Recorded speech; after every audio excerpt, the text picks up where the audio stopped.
All right. The special board meeting of the Governing Board of Education is called to order by myself, Dr. Melinda Anderson, at 11:02 a.m. on Tuesday, May 27th, 2025 at the District Office Conference Center. Are there any changes to the agenda? I'll ask that you remove the,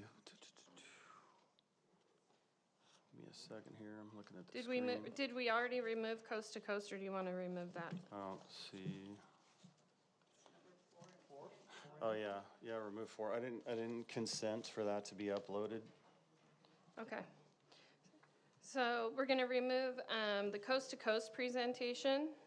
And just as a side note too, I want the record to reflect in the minutes that I never consented for this upload. If I report out, I'll report out at the next regular board meeting. That's what I said at my last board comments. But yeah, I want the minutes to reflect that. Okay. The other thing, I was going to ask if I could get a board consensus. I wanted to try to moderate the information and reports items differently with a 10-minute allotment and 3 minutes to present, then 7 minutes for questions, and we'll take turns asking questions. And then the same thing, if people need more than 3 minutes, they just ask. I think we've always granted more than 3 minutes when requested, as well as if we need more time for questions, then we'll just have a board consensus. I just like taking board consensus on the time that we're allotting to everyone, so that's why I have it like limited to 3 minutes. Does anyone, are you guys okay just kind of experimenting with that today on the information items? Is anyone opposed? Do I have, okay. I have so each presentation time, just to review, is 7 minutes? It'll be 10 minutes total for information item. Normally what I do on the agenda is I just say 3 minutes. Each item, like if we're doing the budget, it's 3 minutes. And then whoever's presenting will say, I need 6 minutes. And I don't want to be I think it's better if the board decide. That's why I'm doing that. So the board can all decide together. Do we want to give this 6 minutes or 10 minutes? Whatever you need. So what we would do now is we'll still do the 3 minutes. People can ask for more time. The board will decide as a whole, are we going to give more time or not? And then we're going to allot 7 minutes for questions and take turns asking questions. And we'll follow the same procedure. If we need more than 7 minutes for questions, it'll just be the board decides as a whole. I just feel like when I do the agenda, I don't think that it should only be up to me to say they get 6, they get 10. I think the board should decide. That's why, even though it seems like a little bit of time, 3 minutes, I think we've always kind of come together on that. So are you okay if we experiment with that? So that's by consensus of the board for each each presentation? Yes. Okay, I So like that. You like that? Okay. That's fine. So we'll do that today, but we won't, if it works and if we like it, we can update our board policy. And then, any other changes besides removing coast to coast? And then I'm going to clarify, because it wasn't, Ms. Wiersma pointed out that we didn't clarify that action items will have board comments, because we can't take action unless there is public comment. So not board comments, public comments. So the action items will be open for public comments. Information items we're going to reserve all public comments to the end, because we need to address a few things in closed session, so we need to prioritize that. And then we'll listen to all public comments on information items at the end. No action will be taken on the information items, so that we'll still consider public comments before. Any other, does that sound, Mrs. Wiersma, does that sound right? Okay. Clarifying question. You're saying that on information reports, you don't want the public, I don't know if I heard you right. You don't want the public to comment till after we, as a board, talk about it? Or you want them to comment before we, as a board, talk about it, regardless of whether we take action or not?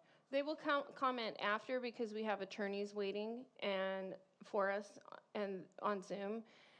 So we need to we need to listen to the attorneys. And then, because we're not taking action, we will still consider public comment based on the information items. We just need to consider it at the end. All right. Okay. All right, then I move to approve the agenda with the removal of coast to coast and all other suggestions. Lene? Schwartz. Yes. Wiersma. Yes. Komrosky. Yes. Barham. Yes. Anderson. Yes. Motion adopted unanimously. All right, open session business. In attendance this afternoon are the governing board, Dr. Melinda Anderson, Mr. Emil Barham, Dr. Joseph Komrosky, Mr. Stephen Schwartz, and Mrs. Jennifer Wiersma. Also is the secretary to the board, Dr. Gary Woods, and the executive team. We will now have the Pledge of Allegiance. And who do we have leading us in the Pledge of Allegiance?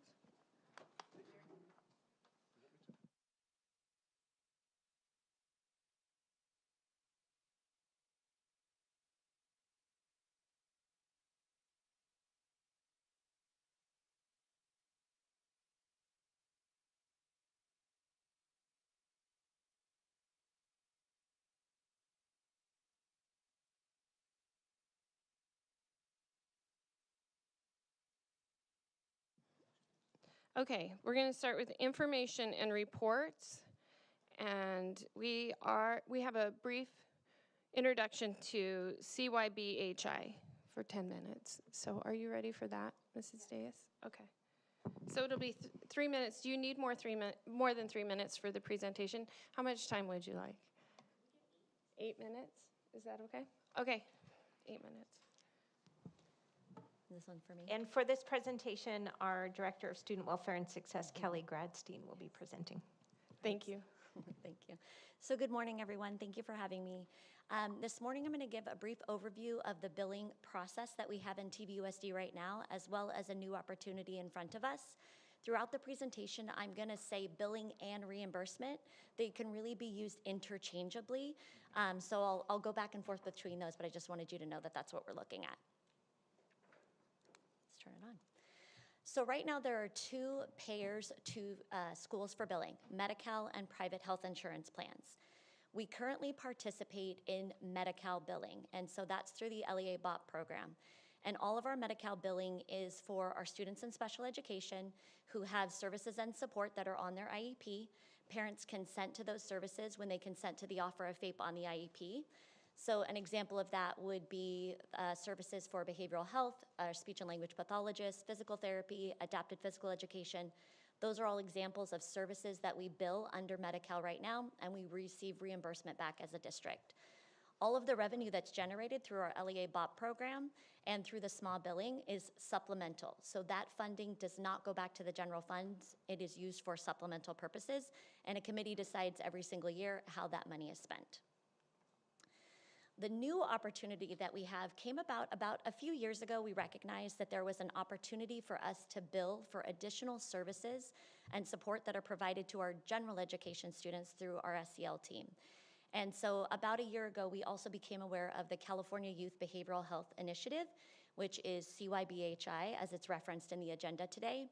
So the CYBHI was implemented to increase mental health services and access for students.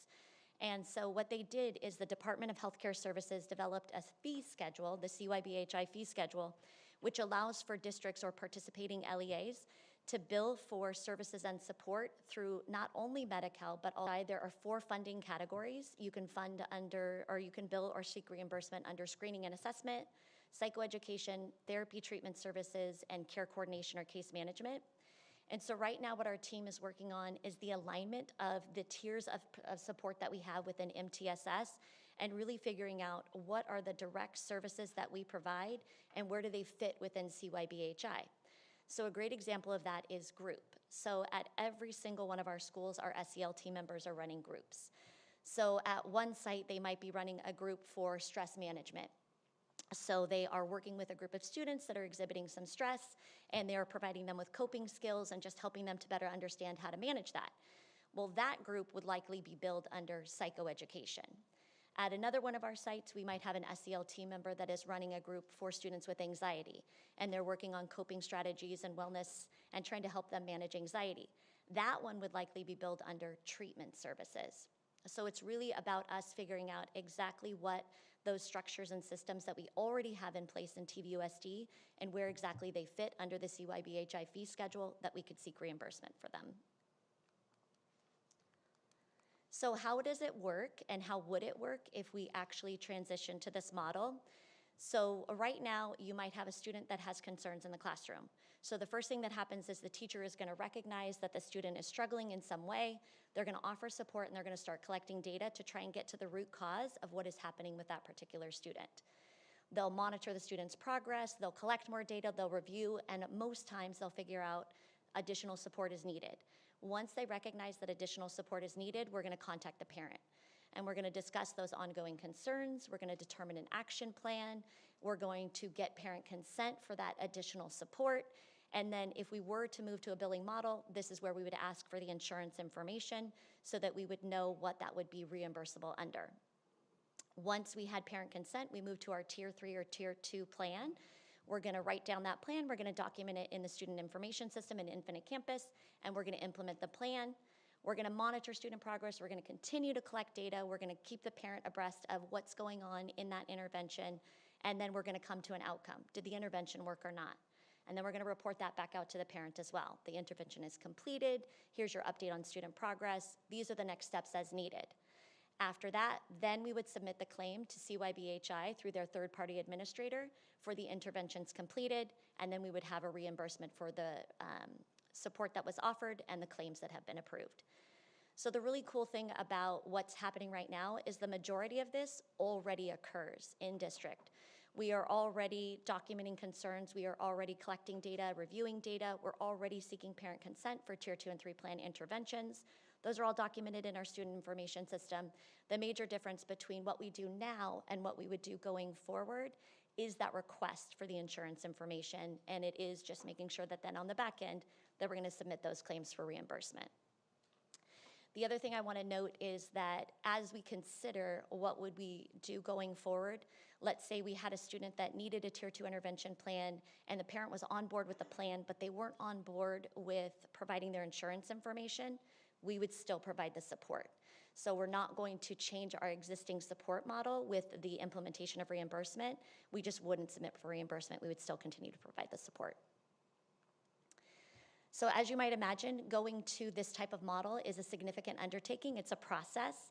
So alongside the fee schedule, CYBHI and the state of California decided to implement the opportunity for capacity grants. And the purpose of the capacity grant is to help a district or an LEA really become operationally ready or to expand your behavioral health services. So our grant application was aimed at ensuring operational readiness because we already have a very robust team in our district. So it's really about making sure that we have the infrastructure that we can submit for billing and reimbursement. So the capacity grant came around in the fall of last year. We submitted our application in November. We found out that our application was approved by the county in January. Our grant award is $983,835. So the next step is to do just what we're doing here today, is to present to the governing board to give you the full understanding and information about what is included in the grant so that at a future meeting you can take action on it. And the contracts are expected probably in June or July. So the funding plan, what are we doing with that $983,000 is we are looking at adding 2 team members. They are fully funded through the grant for 2 years. A lead SEL team member and a billing specialist to really help us build out, like I said, that back-end infrastructure. And then the other items on the list, an electronic health record, training, professional development, materials and resources, and also additional funding for our wellness centers and our friendship rooms on each of our campuses. And the expectation is that all funding would be spent by June of 2027. So just some final thoughts in my 20 seconds is we absolutely believe that this work cannot exist without collaboration and cooperation with our families. Parent consent is an essential part of this process. We can't do any billing without parent consent and parent notification. But the resounding sentiment on our team is really that we want to preserve time with kids and continue to provide the support and care that we do. This opportunity for generating revenue is amazing and awesome, but that is our priority as a team, is really preserving the care and support that we have for kids now. Questions?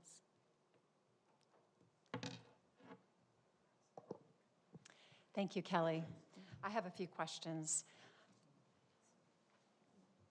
So we're looking at parent consent being part of this process.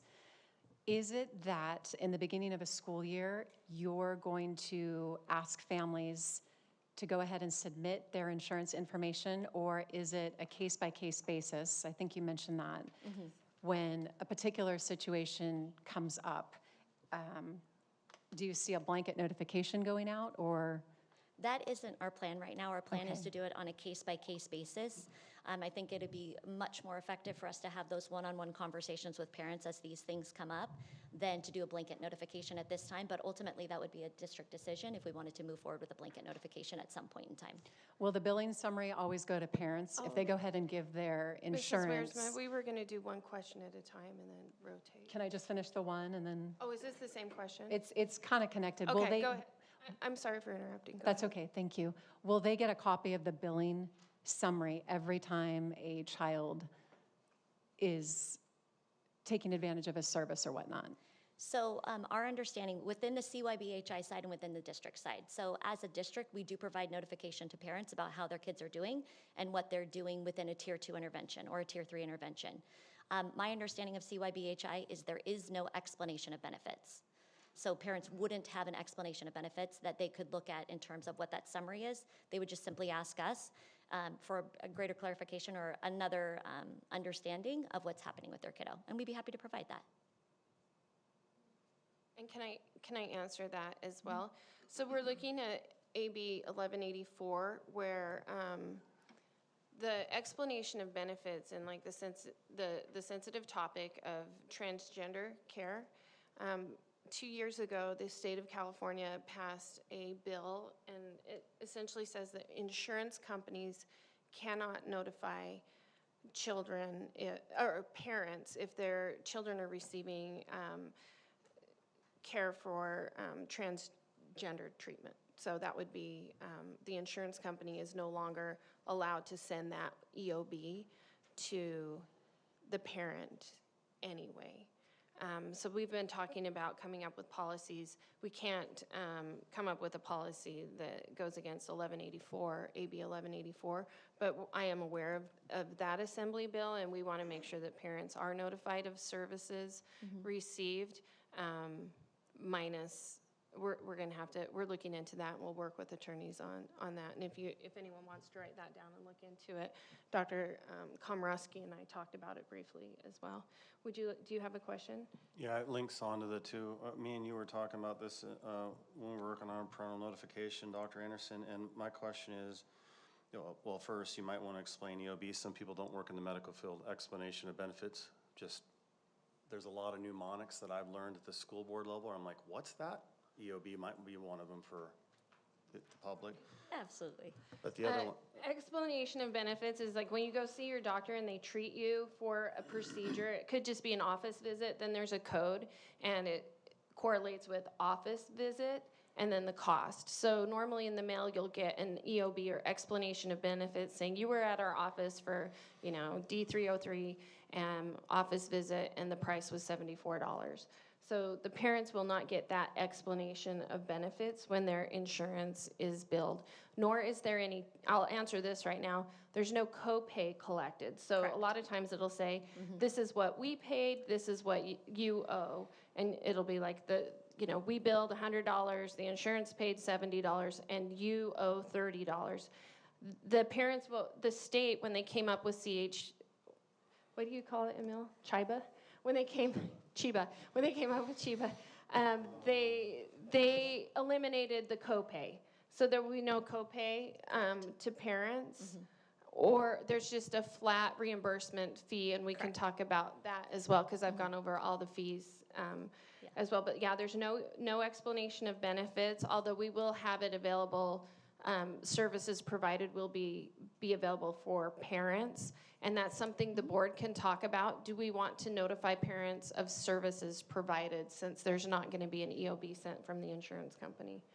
So well, I do have a question to tag on. That was just clarity for you to explain EOB. Okay, the question would be, is there any service Tier 1 through 3 with this new grant to where a parent would not be notified to where a child in the district, whether 12 and above, with confidentiality or below, to where they can ask for a service, the district bills, and the parents do not know by consent of the child? Can the child say, I do not want my parents knowing? Can you help me with that? Do you want me to answer that one? I'd rather her.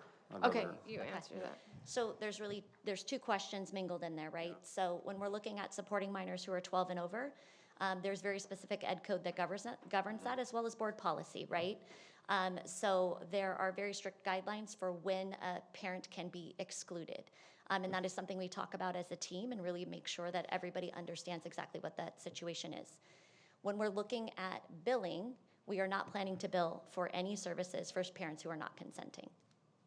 Even if it's, even if a child wants something and it's confidential due to the ed code, It's not our intent to bill for that, no. but the district can pay for it. It's just that the district won't bill and the parents won't know, correct? So again, we kind of going back to that first question. Yeah. So in the situation where we have a minor who is 12 or over, that is providing consent that is in accordance with California Ed Code, then there are a very small percentage of times when parents are not informed, and that is because there would be a determination made that involvement of the parent would be inappropriate or a danger to the student. So like I said, it's a very small window where a parent would not be involved.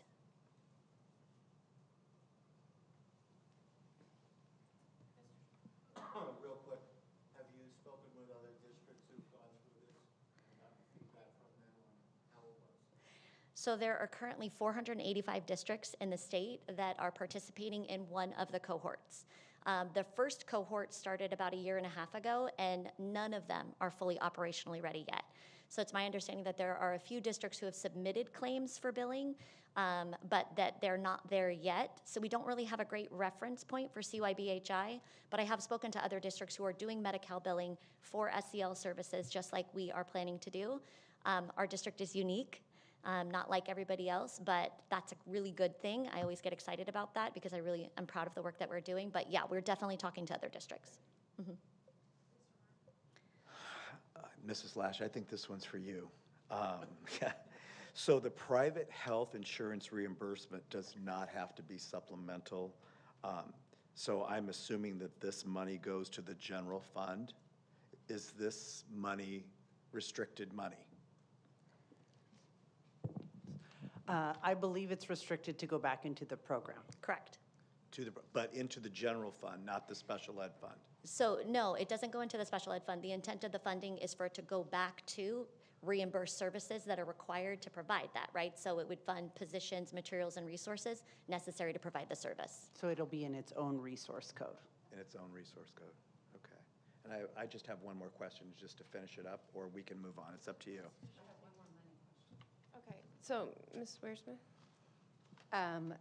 What happens when the grant money runs out? I saw that there's a 2-year, and then what about medical malpractice liability insurance? There are concerns with that. So just because we're talking about money, how does that look, and will the LEA have to pay for it when the grant money's done? Like, what do you see sustaining it long-term? Yeah. Let's start with the first question, Okay. and we'll go back, because that second one needs more time. So I want her to address them. Is that okay? Yeah. 'Cause- So, yeah, our plan is that the revenue generated within 2 years would be enough to sustain the 2 positions as well as the electronic health record. So when we look at how much that would cost each year, we're looking probably about $350,000 to $500,000, depending on the position, how many years of service they have, the benefits, all of those things for 2 positions. The electronic health record will also depend on, we'll have to go through an RFP process for that. So we're gonna choose the one that is the most fiscally responsible for us. But it's kind of, we don't have a solid number yet because we aren't implementing yet. But that is our intent. And can I answer that? Yeah, absolutely. One discussion I've had with them is I really think we need to reevaluate after 1 year, because looking at the fee schedule, it's concerning to me that it's low. So I said, and my opinion is, we should plan on this lasting 1 year as a worst-case scenario, and then reevaluate in 1 year and see if it's going to even be financially feasible for us, Ms. Lash. And I think we're all committed that it would have to be self-sustaining for us to continue to do it. I know our neighbors next door couldn't quite get the program off of the ground, and so they decided not to do it, and I think we're all open to that. If it's not successful, we're not married to it, but we are absolutely committed to only continuing it if it's financially self-sustaining. Absolutely. And then Mr. Barham?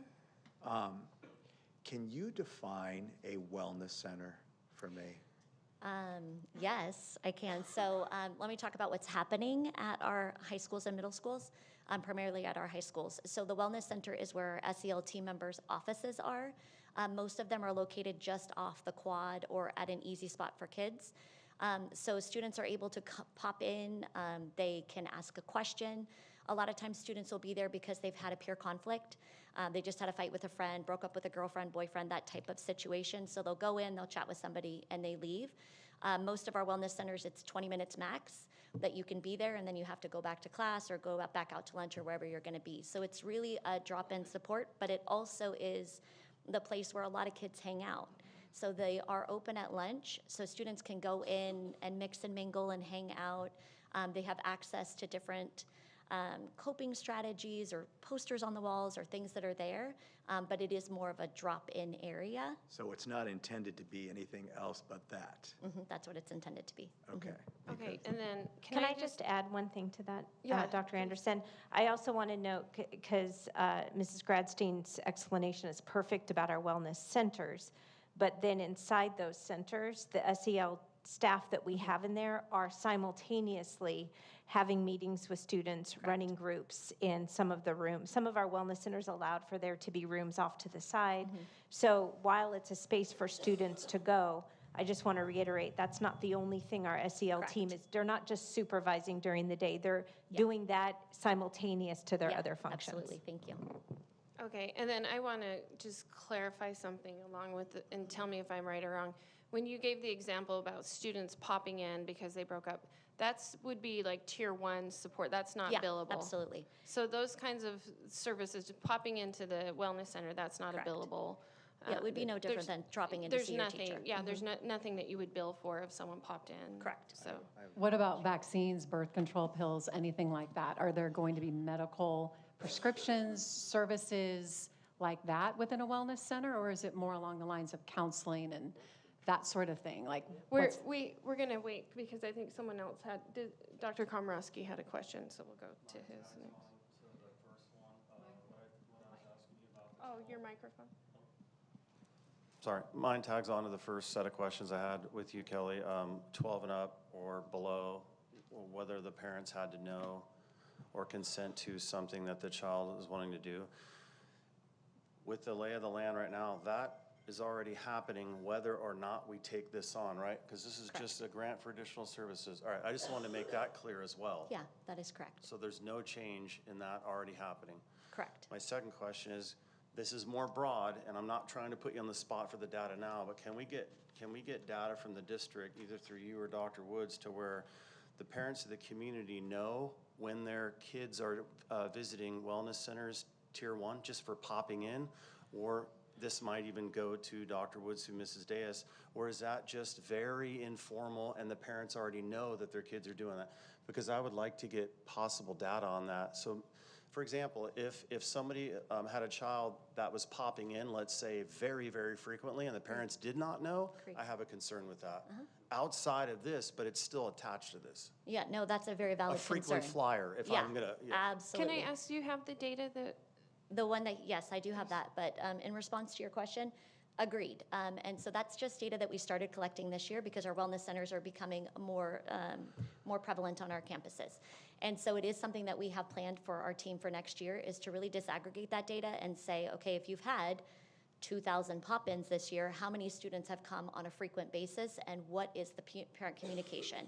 So agreed, we have the same thought, and it is a process we're putting in place. and the tier 1 through 3. Okay, that really helps me, Yeah, because if the absolutely. community's on board, then the partnership is there, and then it's transparent. Okay. Yes, absolutely. I have one last question. Okay, and then Mr. Barham? and then I just want to make sure my question's answered. Yeah, Yeah. we're definitely. Can you, go ahead and answer Mrs. Okay. Wiersman's question. So the question that you asked about vaccines, immunizations, and birth control, those are really health services concerns. So if there were conversations that were being had with students about that, it would not occur in a wellness center, it would be in the health office. Okay. So this is a broad question for Mrs. Diaz. How do you see evaluating the effectiveness of this program? I'm going to answer your broad question with a couple specifics. Okay. If that makes sense. All right, perfect. So when we had initially talked about this a couple months ago, and we've had the continuous conversations, our goal with this reimbursement is to reimburse for services we're already providing. And over the course of the last few years with our SEL team and these Tier 2, Tier 3 services especially, we have been increasing our data collection. And so when we look at two things in answer to your question, when we're able to generate a revenue or level of reimbursement that makes this a sustained process where we can sustain the positions, the electronic billing, the records, et cetera, then we'll know that we're in a spot of success. But the other component is much more human in that we're going to continue to provide the services and collect data on that so we know what we're doing with our SEL team is working for students and it's best for kids, because our SEL services are directly related to student well-being so that they can realize their best success at the desk. And that's what we will continue to do through our data collection. And I think that when we look at that, it actually combines with a lot of the data that we're looking at in other departments as it comes to our strategic plans, ed services, test results. We're working on supporting students so that they're achieving in those areas too. Thank you. Mr. Schwartz, did you have any other questions? Is everyone okay if Mrs. Wiersma asks her final question? All right, you have consensus?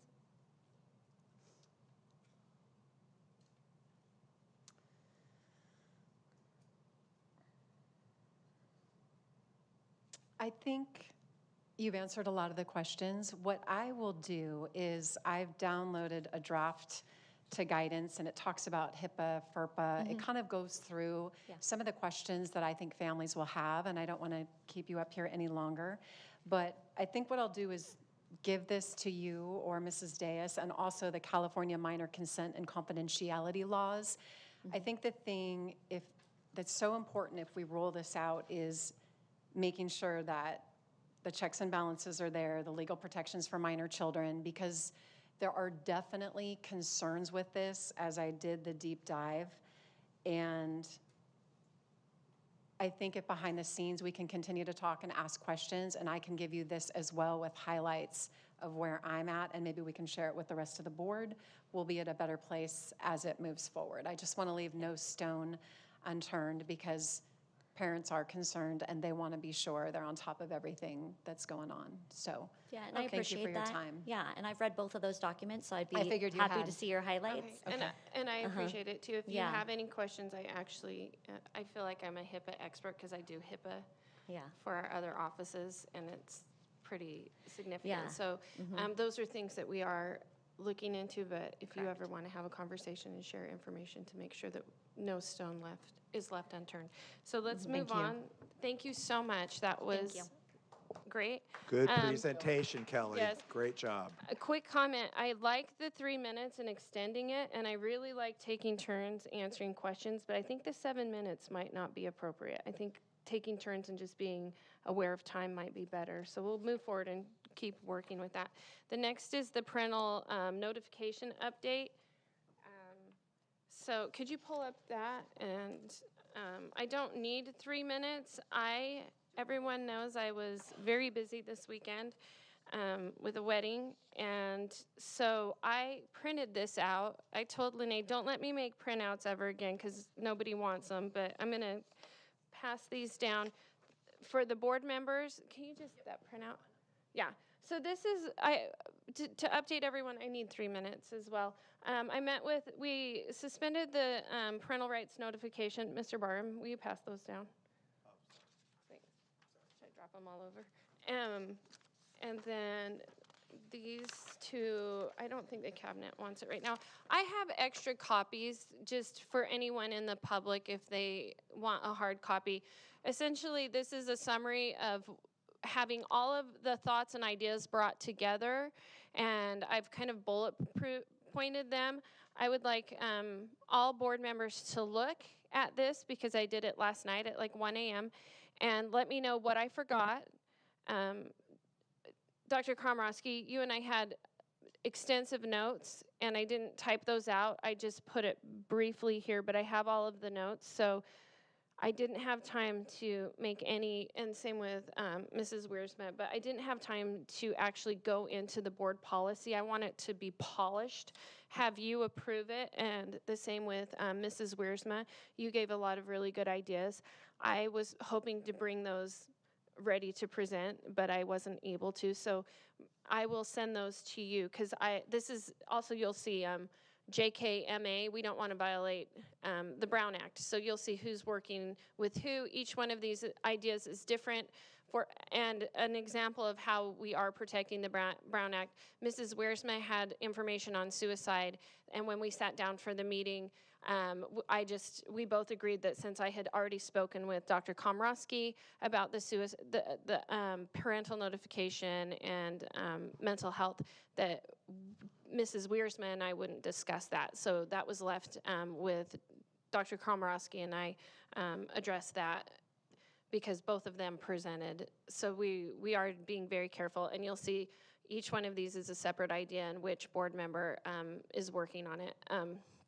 So this is just briefly what we're planning on doing, and then I just needed a few weeks to go in, and we had extensive meetings, so everything that we all talked about, Mrs. Wiersma, like the language that you wanted included, I will present that to you for review before we put it on the agenda for action. That's it. So please look at it. Let me know if I forgot something, because I forgot I want a new policy for student walkouts and protests, so I forgot to put that. I added that last minute. Any other questions? Okay. Yeah, Oh, yeah. when me and you met, I emailed you, and I know you said you didn't have time to look at that. There was 2 paragraphs embedded inside the policy that aren't there. It's a board policy from Placentia Yorba we don't have. It grants emergency powers to the superintendent. And I remember telling you, we don't necessarily need a completely new board policy. We can add that language there and as a board approve it. So if you could add those, I just emailed you and Lene the email that I sent you this last week. But if you want, I can read it out now. It's short. No, that's exactly what I was hoping you would do. I did forget to I remember we talked about the superintendent, and I forgot to do that one.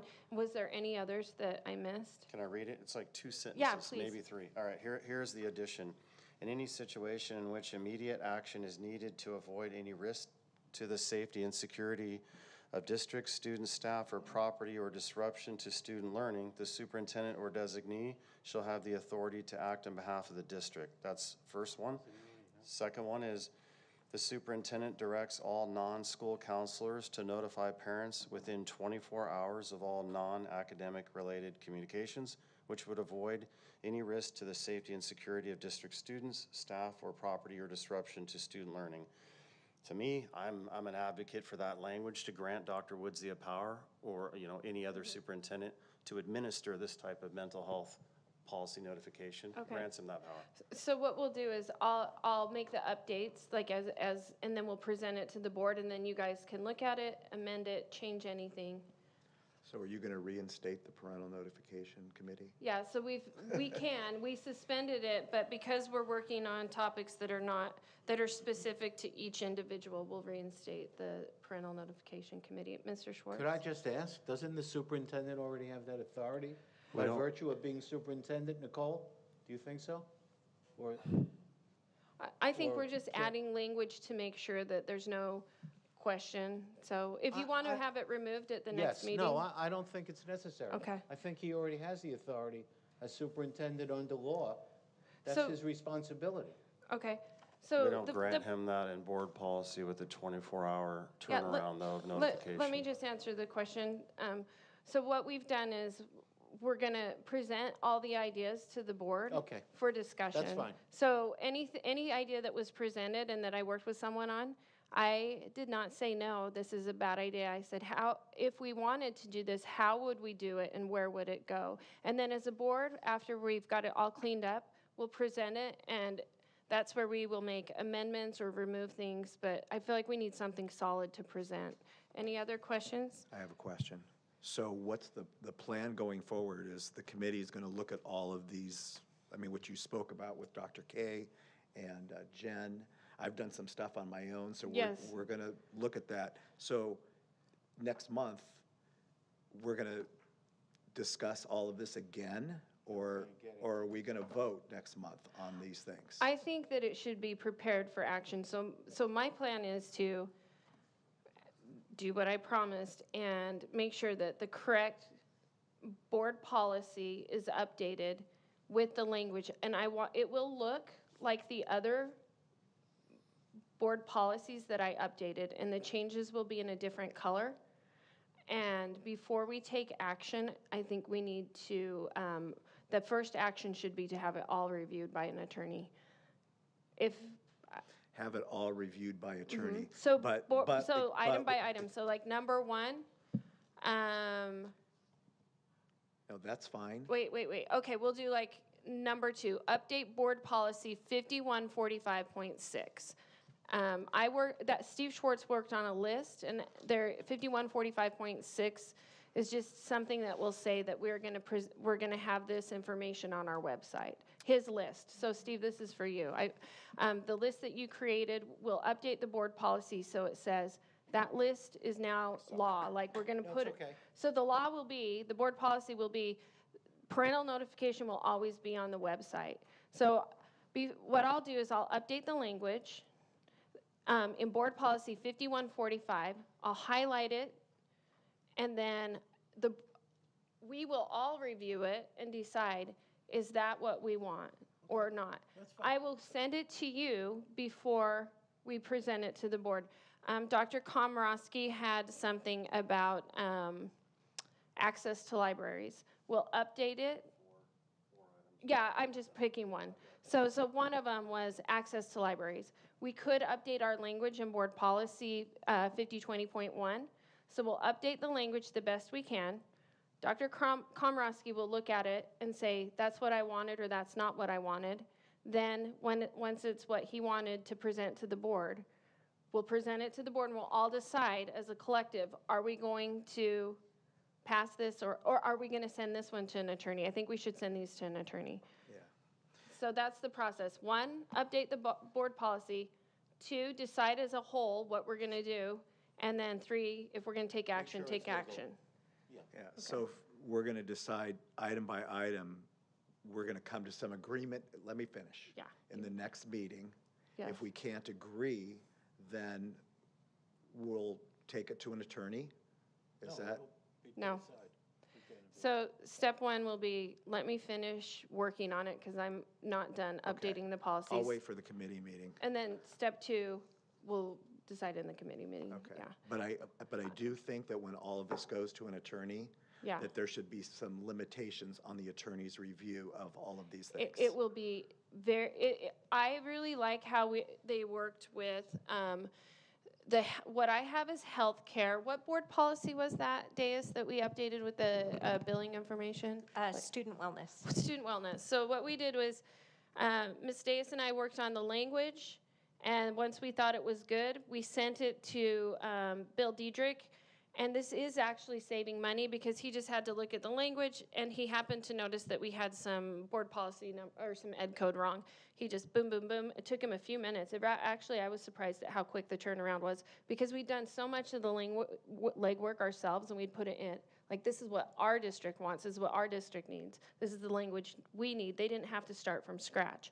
He reviewed it, made their suggested changes, and I feel like that's what we present for action. So yeah, we'll work, let me make sure, I just don't want to. I agree with the process. Okay, good. I totally agree. Yeah, And throw a slight monkey wrench in there to streamline the whole process and to avoid a fourth iteration possibly of this. My recommendation is in subcommittee, you and Emil, if you guys are rejoining that, you send all of this to the attorney to polish it and look at it. Best case scenario, let's say all 5 board members agree on this, that's already done before we see it again. Otherwise, we're gonna be looking at another meeting after the next meeting. That's just my suggestion, and we can all get consensus right now. I think we could save thousands of dollars by using our own language. So what's the consensus? Do you guys trust me We're or not not? lawyers. We're not lawyers. Yes, I trust you. You trust me? Yes. I trust That's you. what lawyers do. I trust myself, and I trust our staff. We have great We have staff. good staff. Okay, so let's move on to, what, oh, we're done. 3. Wait. So parliamentarian services? No, Oh, Board Advisory Committee. Board advisory. Board Advisory Committee, what Yeah. number? Oh, I skipped that, I was marking. Okay. Board Advisory Committee, Emil? Yeah. Emil.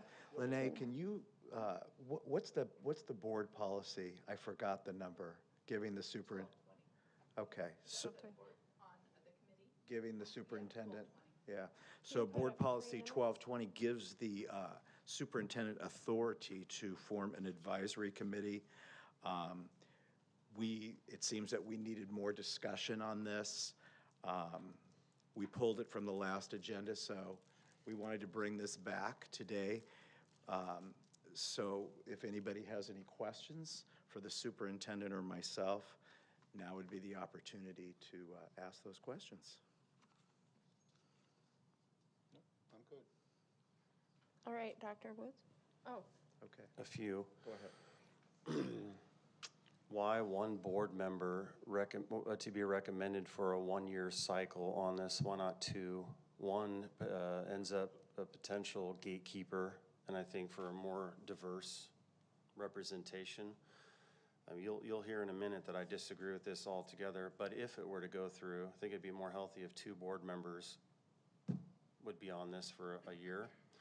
The other thing I had a problem with is that the superintendent choosing 4 to 5, and each board member choosing 1 representative from our interpretive communities. I don't even know what this means, by the way. Is it our trustee area? Is it resident of Temecula?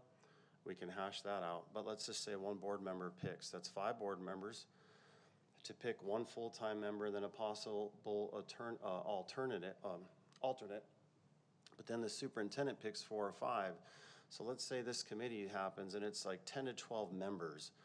And then somebody from the community asked me questions about the committee, and I said, well, I've got a representative, there's a committee, and maybe talk to the superintendent because he has more say in this because he's picked 4 to 5 members of the community themselves. Now for me, as a conservative principle, I want limited government, and I see this as a little bit more bureaucratic.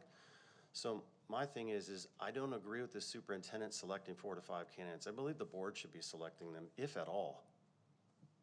Because then you're giving power to a superintendent, and yes, I like Dr. Woods, I wanted him hired here, but let's just say it creates this opening for future superintendents who maybe aren't like Dr. Woods, that select 4 to 5 members from the community that the board themselves don't even want. I mean, so that's my question is why 1 board member, and then 2, why the superintendent selecting 4 to 5 when each school board member would only be selecting 1? That offset of power seems off to me.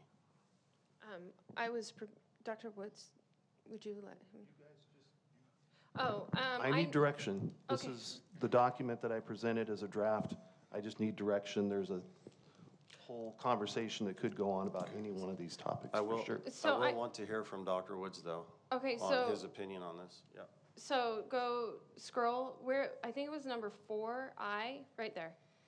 Removal, members may be removed for the repeated, for repeated absences, health matters, personal or professional demands, or otherwise at the discretion of the board.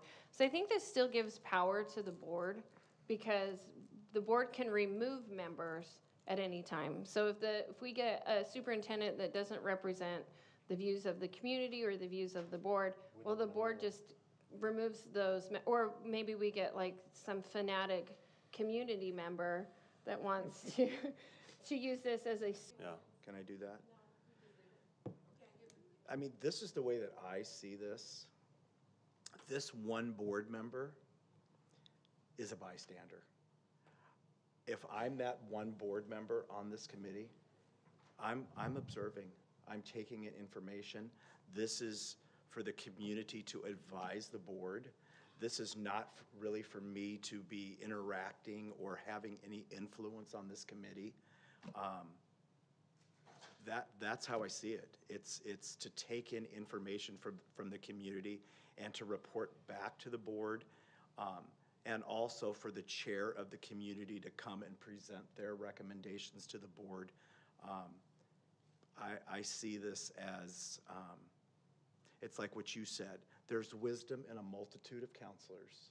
That's how I see this. And I am a person that, how I see it is that I'm there taking in information, processing it, bringing it back to you, and having the chair, who's ever elected as the member of this committee, to come and report out on certain issues.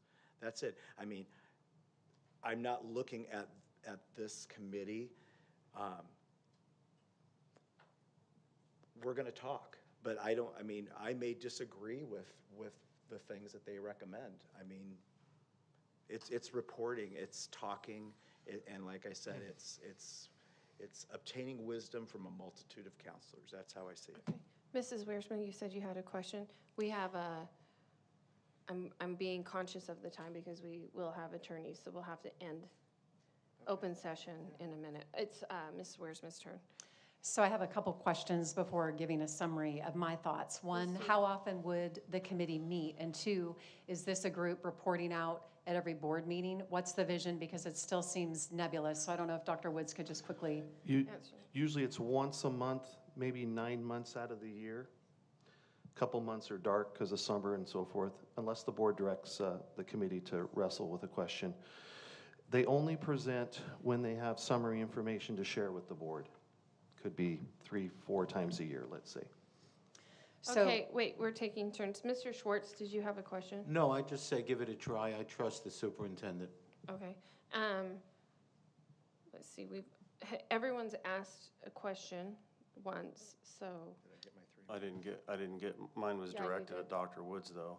would you, okay, as Dr. Woods, well, would like- you Dr. like to? Komrosky, can you ask that question again? Why the 4 to 5 selection of community members from you and only 1 from the school board? That would shift the balance of power from the elected official to you in the formation of this. My main purpose is to try to balance the committee. So just let's, for example, say that your selections are all males for some reason. My job would be then to go out and find a female balance within the community. The other purpose is I want to make sure that it's predominantly parents on the committee. So I would see who's selected by you, and then I would get an influx of parents that might be willing to serve. Those are 2 items I would consider. Gotcha, and then could I give Emil a quick response? Can I have Jen ask her second question? Okay. So it's not a question, but I'm going to just have 2 different bodies of thought here. I do agree with Dr. Komrosky. I feel like, number one, the board employs the superintendent to carry out their vision. And I feel like we each definitely need to appoint someone, but I would be much more comfortable appointing 2. And then among this board discussing to be sure we have the diversity and the people that we need to move forward. I think also if we're going to give a platform to the community, one of the first things we need to recognize is that the community and public comments should be heard in a timely manner at each meeting. So I feel like we're kind of talking out both sides. That's point of order, but- so but- let's stop right there. But I Did just want to you- make a correlation to the principle that if we're going to elevate the community, that we're consistent with how we're doing it. Public comments is not part of a board advisory committee. Mr. Barham, you had one final thing to state. Was and that then- 2 minutes? Blene, was that, because I wasn't done. Oh, I thought these were questions. No, I just had a statement. I just want to Okay. make sure I get all of my thoughts out because I Okay. know we only have limited time. My thought is, and maybe it is a question, why can't we develop a temporary ad hoc subcommittee that handles unique projects? I know we talked about the bond at the last meeting, and so if there were a direct purpose for a group and then that would be extended until they're done, I would rather look at that. I just feel like we don't want to be in a position where elected officials have another board that in the future are steering. I am open to all community thought, so I think that's important, but I would just want to drill down on more of the parameters, because once you do create a leg of an establishment or a bureaucracy, as Dr. Komrosky mentioned, it is very hard to cut that back. So I just think robust conversation prior is good, and I do think it's not the ethical approach to have a superintendent at any time now or in the future handpick those 5 people. Okay, thank you. I don't agree. I mean, I don't look at this as establishment. I look at this as it's additional input. It's multiple perspectives. It's representation from a diverse community. And I think we should give it a try. I mean, I think we should try new things. I'm open to trying new things. I'm not about, I want to hear from the community. I want to hear from everybody. And I like this idea, and I think it's been successful in other districts. Dr. Woods, I know that it was very successful where you came from. I mean, we talked about it. What say you? Yeah, it was. This particular committee would chew on very, very complex topics. Some of them may have involved lawsuits, academic programs and such. And the committee would really chew on it. They took their roles very, very seriously. They did their homework. There was a little esprit de corps that kind of happens with the committee after a while. And then they come and give the board some really tremendous guidance. So I just never really had any negative components to this at all. It was very helpful. Okay. And we're not bound by what they recommend. We're not bound by that. So let's hear it. Let's hear it out. Okay, I'm so ready to ask for consensus from the board. I want to make Well, go 10 ahead. seconds. All I right, go actually ahead. was going to say, I really like what you said about trying new things, because the board can dissolve this. In the end, we can dissolve this. And I also like the idea of being open to community thought, even when that community thinks different than us. I think it's important that we listen to all perspectives in the community. Doesn't mean we have to agree with them in the end, but I think it's important that we give a voice to all community members. I So, totally agree. Emil, you want to ask for consensus? I would like to, even though I don't need to ask, I don't need to ask for consensus because it's within the superintendent's authority. So I we're did have gonna- one question. It's a quick one too, Emil. I feel like we know which way it's going to go, so we need to, Well, let him ask. okay. I was told to ask you what ex-mayor you went with. People ask you on social media, they're thinking secrecy. I'm sorry? What ex-mayor you met with, talking about this 2 board meetings ago? I was told Mayor to ask you. Comachero. Jeff Okay. Comachero. All right. Okay, so you're being given direction, Dr. Woods, to move forward with this. And the next item, public comments on action items. We're going to do public comments at the end of the meeting. No public comments. Okay, parliamentarian services. I think I put this under Mrs. Wiersma because you brought it the first time and I just kept it consistent. But Dr. Woods, did you have anything about the parliamentarian? Yeah, or did you want to start? We did run a full process. We got Okay. bids. There is a bid. It went through a RFP process. The bids are there for your consideration and the costs. Okay, thank you. I will start with comments that I've been looking at the budget with, and I was looking at the Friday update, and we cannot afford this, so I already know I'm going to vote no on it, so I don't need any discussion because we don't have money for this right now. Did you not ask me if I wanted to say something? I'm sorry, yeah, I apologize. So obviously, now that I know the way you're voting, it puts me in a different place. But my thoughts were this. If we're going to move forward and have the opportunity to learn, I know Bruce Bishop had an incredible resume. We will also have a student who will be seated with us and will have the opportunity to glean. I know our next action item is CSBA. I would rather pour into something like this and develop a relationship with this gentleman who could be utilized throughout the district in other ways too. I don't feel married to it at this point. I'm glad that we did the research and the study. I think if you note all the organizations he's worked with, from the Navy to extensive groups who have put their trust in him. He's been able to give a lot of information, including parliamentarian knowledge. For example, we actually, as per Robert's Rules of Order, do have the ability to adjust the agenda each and every time and move public comment. That would be something he would know as an expert that we can actually do. So I would look at this as kind of what Mr. Barham said in the past. Well, if you're going to add something, then you should probably subtract something. We're not at the next agenda item yet, I understand that, but for me, looking at 12 to 13 meetings, knowing it could be anywhere from $600 to $700, which is much less than having an attorney present the entire time, being able to learn from his leadership and how he would guide and would be able to answer questions, I think that would have saved us a myriad of problems and angst in prior meetings. I would also be open to throwing out, why not have him come for 3 meetings? Or, if not even that, why not have him come and perhaps do a 2-hour workshop? I know we've got a lot on the calendar, but I just, in noting what he knows, I think we still would have something to glean on some level, and I'm open to any of those. Can I finish my comment? I've been briefly, I'll take bits and pieces from the Murrieta School Board meeting, and they hired a parliamentarian, and he does not, in my opinion, reflect the values of the majority of the board, and I've seen him make parliamentary decisions that are actually contrary to Robert's Rules of Order in favor of a more liberal board member. So. I don't know. That's the one that they're using at Murrieta. So I've told them that they should look into that. So that's always a thing. But I'm still going to. Me too.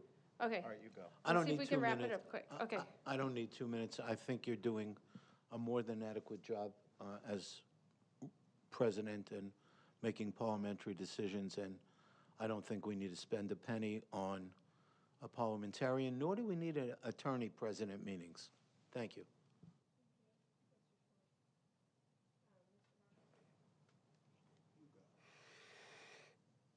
I don't think we need a parliamentarian. I think it's up to us as individual board members to do professional development, whether that's CSBA, whether that's reading Robert's Rules of Order, whether that's watching city meetings, whether that's going to Washington, D.C. like I did, looking at a Senate meeting, a House of Representatives, and looking at the professional conduct. I believe that us as a board can recalibrate, and it's also our duty to help you become a better president, no matter who it is. So let me give you a case in point. I won't weaponize this against you, but it's a learning opportunity. Through the past few months, when you've called the question, you did it inappropriately. You're supposed to call the question, get a vote, or get a motion in a second to do it, then take a vote, then bring the original motion, not conflate the two. That's been a problem that's been ongoing, but going forward, maybe you don't do that anymore. Now collectively as a board, we've just helped you become a better parliamentarian. So my thing is, yeah, there's a tension point. Yeah, we make mistakes, but I think us as a board can recalibrate and help the board president, no matter who it is, become better. Thank you. And why did you wait so long to tell me that I was, like, I'm open. You said you were the jujitsu. This is my jujitsu of Robert's Rules of Orders. I wanted to see if you recalibrate. So this is, but there's, I've made mistakes in the past too. And by the way, I think the addition of Robert's Rules of Orders say that you need a 2/3 majority, which requires 4 board members, not 3, because it does restrict speech. So again, that's us recalibrating. Okay, thank you. Mr. Barr? Okay. First of all, at this point, if we were going to bring on a parliamentarian, I wouldn't ask for a subtraction because we're going to adopt a new budget, and we would just budget for that. But some of you know this in this room. I don't sleep very well at night, and I haven't slept well since my heart attack. I sleep 2 to 3 hours a night. I read. I walk around the house. I walk around outside. Sometimes I watch board meetings from other districts, and I've actually done that a lot. And based upon what I see, we're doing pretty good. I mean, we are structured very well in terms of how we are proceeding. We've had our issues, but comparatively speaking, these other board meetings are very disorganized. And the only thing that's really different is the temperature of emotion when they are discussing things.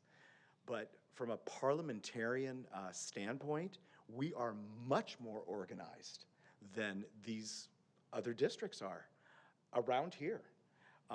They are talking over each other. They are interrupting each other. There is no system of debate in these meetings. Their board comments are 15 to 20 minutes long, and they're not run very efficiently. And I really had no context from which to judge, but I do now. And we've gotten a lot better. And I couldn't have run a meeting a month ago without looking at what we've done here. There's no way. I'm not the Roberts Rules expert at all. And that's one of the reasons I deferred to someone else being the president, even though a lot of people said, Emil, you should do this. I knew what my limitation was, and this was it. So I'm going to vote against having a parliamentarian. Okay, you have one more comment, yes. The other reason too is because, quite frankly, sometimes I'm agreeing with the call to question, and I don't really find it significant. Some certain times in the past, when you guys were calling a question to get action, or even myself, if it was the end of the world or I thought it was significant, I would have interrupted.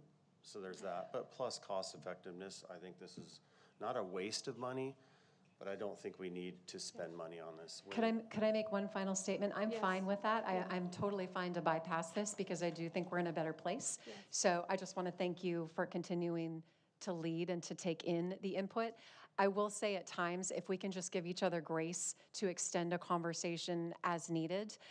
With the last topic in speaking to the advisory committee, I had a flip side that I wanted to mention, and I'll do it in my board comments. I think sometimes I personally feel like being so under the gun, it doesn't allow for a freedom of discussing long enough, and that came up with the bond issue, right, last time. So I know Dr. Komrosky and I have talked about how we just want to be sure that we can converse, do it politely, do it well, we can give grace, but not be completely cut off, always at an egg timer, you know what I mean? So if we could just work through that together, I would appreciate that. Okay, thank you. And I've always said that the board members need to call time on me and also call point of order on me, so I'm always looking for you guys to keep me in check.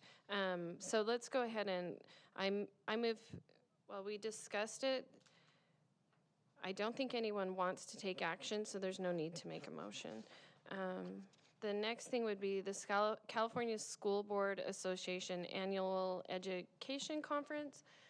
Do we want to postpone this until the next meeting so we can go into closed session? No. You want to? Well, I want to talk about it because I know the rates are going to change in June. So if we're going to send people, we should send them for the lowest rate possible, not Okay. wait for the price to go up. And Okay, then here, I'll let people know my thoughts since I'm talking anyway. I've discussed it with Lene. Mr. Schwartz is on vacation then, and it has been pointed out that there are several meetings that, or several classes that new board members could benefit from. So I would like to go because I do my best continuing education in person. I do that in my, as a dentist as well. And I asked Lene if she would be willing to share a room with me to save on costs, and she said yes. So we're looking at sending 2 board members because 2 already went to Washington, D.C., so we were thinking it would be fair if, because you guys went to Washington, D.C., if Mr. Barham and I went on this one, and I think he and Dr. Woods even agreed to share a hotel room to cut costs for the district. And I said I'd sit on Emil's lap on the plane. Just kidding. No, just kidding. So I'm looking for benefits so much, and after the last meeting, I think most of the good information I got was from classes that Lenny had attended and the information that she brought to me. So the 4 of us. So I make a motion that we send 4. Can I Yeah. say something? Yes, absolutely. Yeah. I don't think you should be restrictive, or the board should be restrictive on board members pursuing professional development. And I don't think it's appropriate to say, well, since 2 board members went to Washington, you know, they shouldn't go, we should go. That's discriminatory, and that's uncalled for. And my Okay. thought is due to professional development, anybody who wants to go, and quite frankly, many other school districts, they don't vote on this. They just go. They say, hey, I want to go, and they say, okay, we're going to go. This is a tension point between penny pinching, which I find just inappropriate when you talk about professional development, becoming a better school board member. So again, I'm going to emphasize, I think it's highly discriminatory that the board would say 2 board members can't go because you went there. I want to know what the board thinks about this. We missed a public comment, so we'll go 1 comment from each board member, and then we'll take public comment.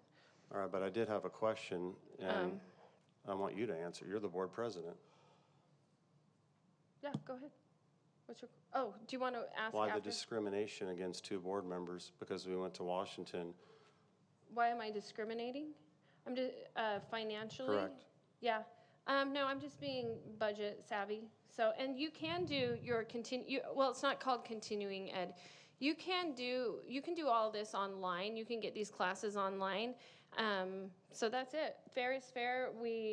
I want to send a message to the public that as a board, we are also, and especially to the teachers, because we're going to see cuts in the district, and they're going to be sharp cuts. We've already cut travel with teachers, so it's not really fair for me as a board president to say, well, we have unlimited travel and we're going to go where we want, but teachers, we're going to only allow you to travel under these circumstances. So because we cut the non-essential travel to the teachers, I figured that we should also cut travel for the board. That's my answer, We're Mr. elected Barham. officials.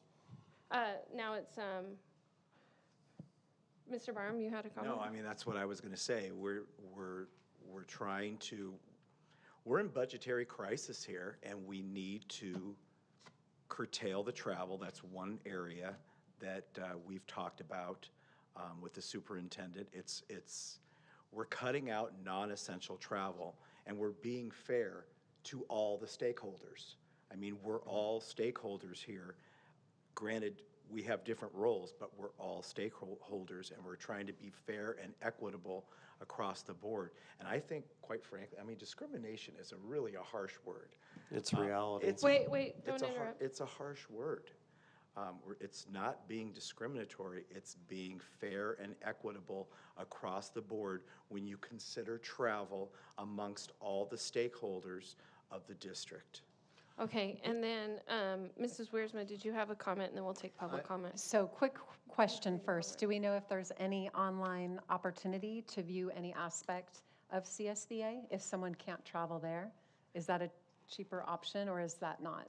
Absolutely, A I just possibility. stated that there is online opportunity, but that I actually do most of my continuing ed in person, so I'd like to take the opportunity to do this. But board members that have already traveled at the expense of the district are welcome to get online and participate.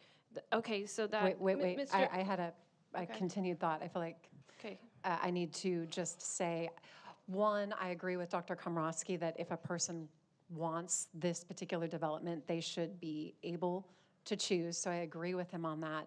For me and my schedule, I work full-time. It's a really busy time. So I personally would be okay to view from home, but that's my personal situation, and I think each trustee should still be able to make that decision. okay. So we've had a Can I- comment.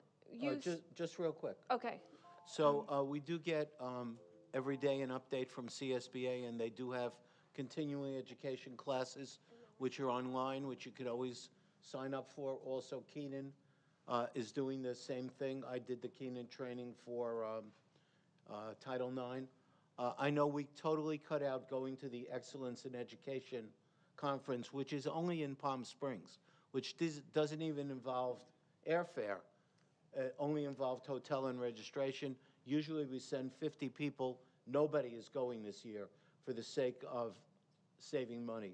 And so I think it's fair enough that we limit the number of people who go, and I'm not going to go anyway, but that's all I have to say. okay, thank you. And I apologize, do we have any public comment on this? No. We have one person. Okay.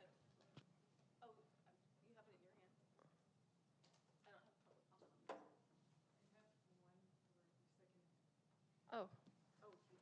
Oh, okay, I'm going to have you for which item?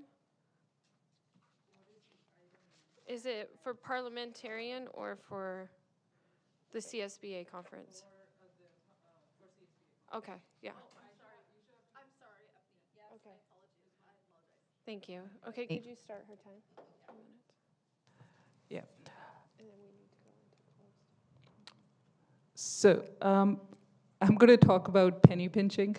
We spent a lot of money on legal fees last couple of years. If we hadn't, we would have reserve funds right now to go on this. I was going to suggest that everybody, if everybody wants to go to the next one that's in San Diego that doesn't involve airfare. But I do agree, like if, I think it's a fair solution that Dr. Anderson proposed. Some people already went. There are webinars if somebody's really interested in a topic that they can attend. And I think you've proposed cost-cutting measures like sharing. We did it all the time when I was a trainee. We did it all the time. Somebody from your company shared the room with you.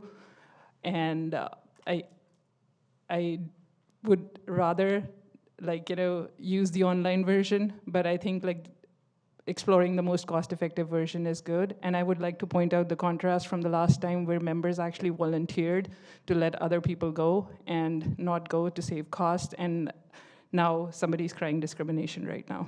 Thank you. Thank you. Okay, so I move to approve board member attendance with 2 board members attending the superintendent and the superintendent secretary for the 2025 CSBA Annual Education Conference in Sacramento. Do I have a second? Second. Okay, Lenny? Schwartz. Yes. Wiersma. No. Komrosky. No. Barham. Yes. Anderson. Yes. Okay, the motion is adopted unanimously. Oh, I'm sorry, no, it was adopted 3-2. Thank you, Mr. Barr. Okay. So now we're gonna have public comments for any of the, Yes, Melanie, followed by Gia. Or Gia, sorry. for all of the rest, for information items, or is this for closed? No, I don't have closed yet. Okay, for information items. Do we have any information items? Okay, we have one. We'll do closed. Yours is parental notification? Okay, let's start with parental notification. So, Melanie? Yep. Okay, go ahead, Melanie. Melanie, you're up first, followed by Gia.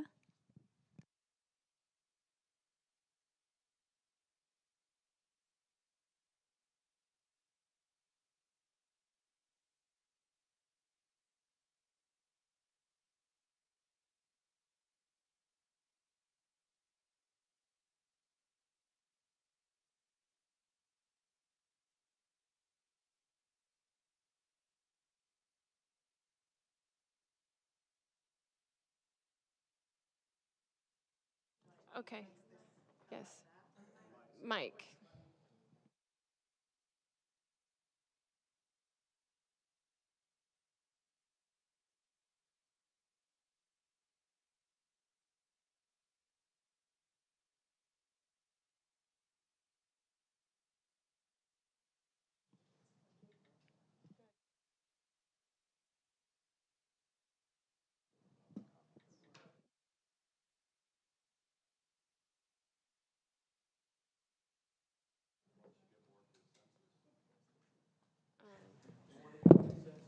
Yeah.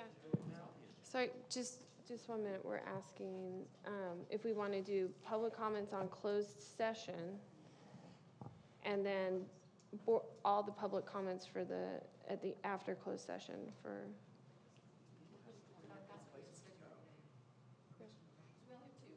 We have 2? Let's get going. Let's get going. Parental notification. Okay. I just want to talk about what I'm going to in case this comes back, that fails, it come back. So there's been a push from some of our board members that we adopt this Chino Valley no deception policy. So I came at this trying to understand how they made this Chino policy work. More importantly, what that would look like for our children and our teachers here. Because what we know from the past is that we can't just hand this to certified staff and then expect that to fly. Like, this has to be negotiated. That's not any sort of activism, that's the law. So how did they pull this off in Chino then? The short version is they didn't. Over the last few weeks, I've spoke with dozens of teachers, K through 12 teachers in Chino about this policy, and the answer has all been the same. No one was told what this policy means. No one has received an email about it, no training or meetings. It was passed by the board and then nothing. This was not battle tested. The policy was literally never implemented in any school district. It passed the board, it's on the record, and that's it. And yet the president of the Chino School Board has been promoting this policy like it's a model of success. At this point, either they're willfully misleading the public or they're unaware of what's going on in their district. Either way, that's not leadership, and it's not something that Temecula should be emulating. Calling this battle-tested is generous. It's being treated like it's immune to criticism just because it hasn't been challenged in court. But here's why that matters. You can't get an injunction against a policy you've never actually used. And we know that because we tried to get away with that here. In other words, if there's no lawsuit in Chino to stop the policy, there's no lawsuit in Chino to stop the policy because the policy was never carried out. That's not proof of its success. That's smoke and mirrors. In a district like ours, where we have real challenges and limited resources, we can't afford to keep chasing after someone else's unfinished business. So, thank you. Thank you. Gia? Hi, I'm Gia. I am going to be really brief. I had this whole thing prepared, but I've reconsidered because I saw the way that the board has come together and is discussing, I think, all the important things. This is regarding the outing policy. I'm so impressed with what you're doing, and I feel like I don't need to add to the noise because I'm so proud of you all. So let me just shut my pie hole and go sit back down, and thank you for your work. Thank you. Lene, you printed out 4 extra copies of this. I'm going to leave it if anybody wants to see. Okay. If anyone. So, and, yeah.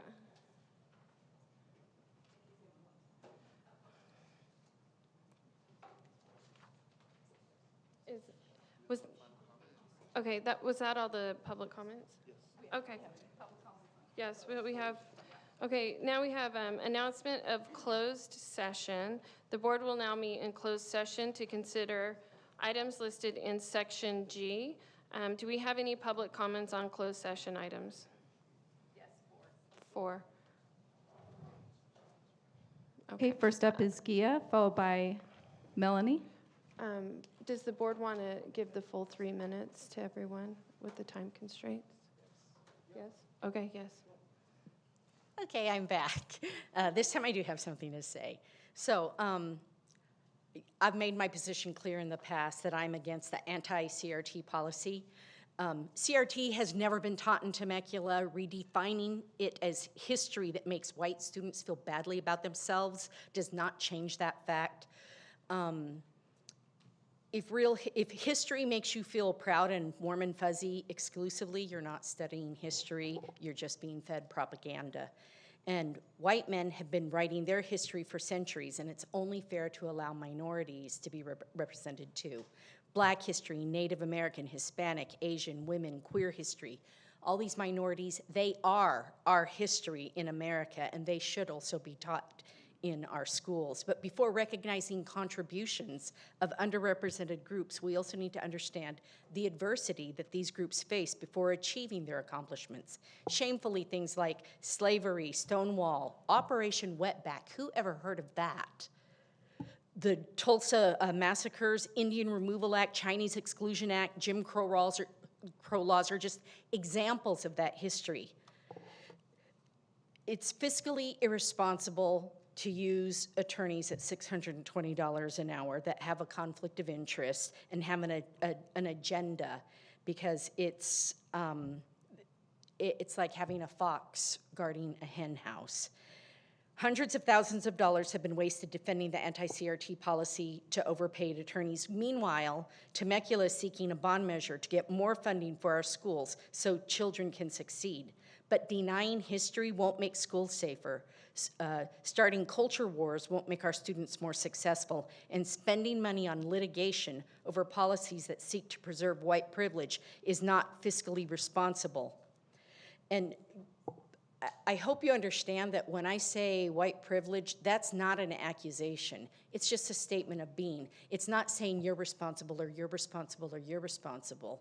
It could have happened decades ago or centuries ago, but there are repercussions to things that have happened in the past, and it affects the present and it affects the future. So don't be offended when I say white privilege.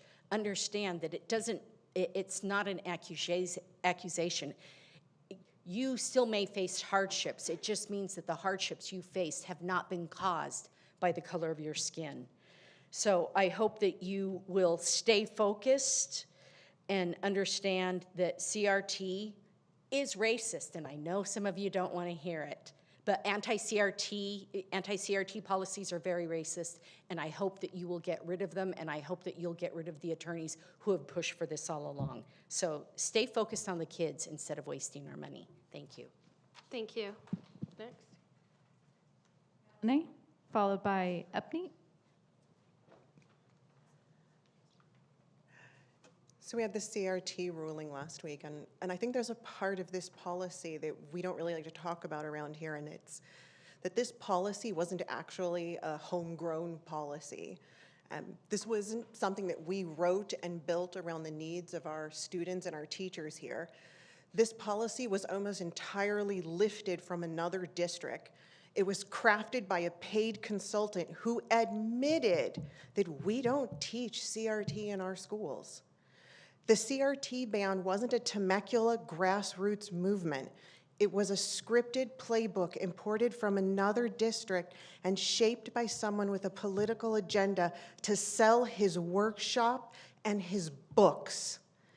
And he didn't donate his expertise to us. He sold it to us to the tune of $15,000.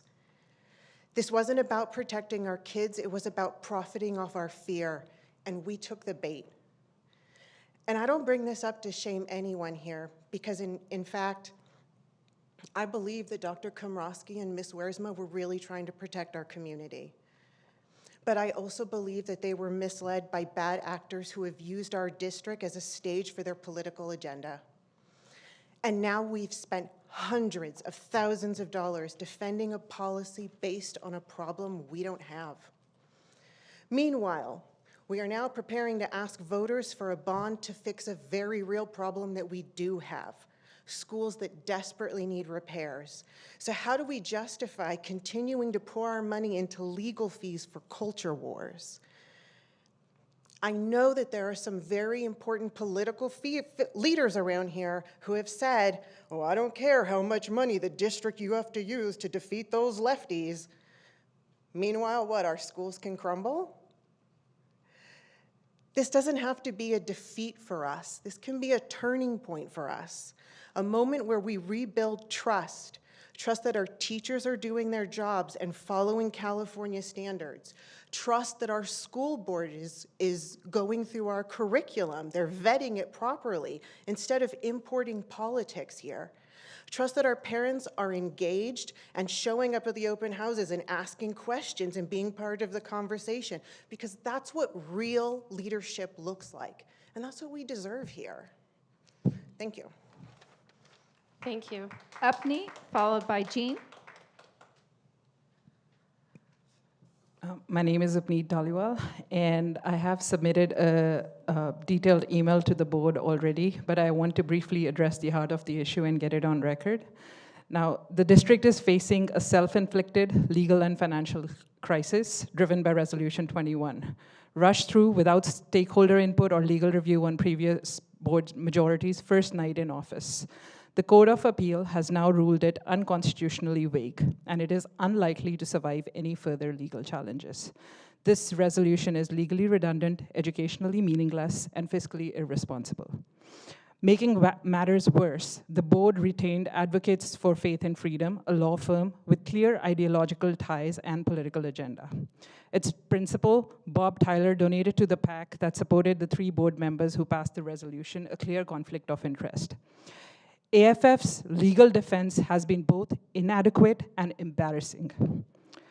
They presented no evidence that critical theory was ever taught or planned in this district.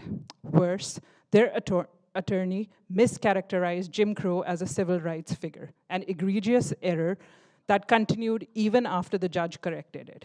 Our students deserve to learn history fully and honestly without political interference. Continuing to defend this resolution offers no legal, financial, or educational benefit, only wasted taxpayer dollars and further harm to our district's reputation. I urge you to rescind Resolution 21, terminate the AFF contract, hire competent, independent legal counsel, and refocus on education, not politics. Thank you very much. Thank you. Okay, Next. last speaker, Jean. Good morning. My name is Jean Femia. Your closed session item today concerns the lawsuit court recently ruled on. This lawsuit was filed by Temecula students, parents, and teachers against a board resolution banning the teaching of critical race theory, CRT, in Temecula schools, which was passed in December 2022. The court ruled that the resolution was too vague to enforce. Let's take a quick look at the resolution and the lawsuit. First point, CRT had never been taught in Temecula schools, and there were no plans to teach it. The resolution was unnecessary. Second point, Dr. Komrosky and Mrs. Wiersma, you and Danny Gonzalez presented the resolution at your first meeting as TVUSD trustees. You did not attend training for this job.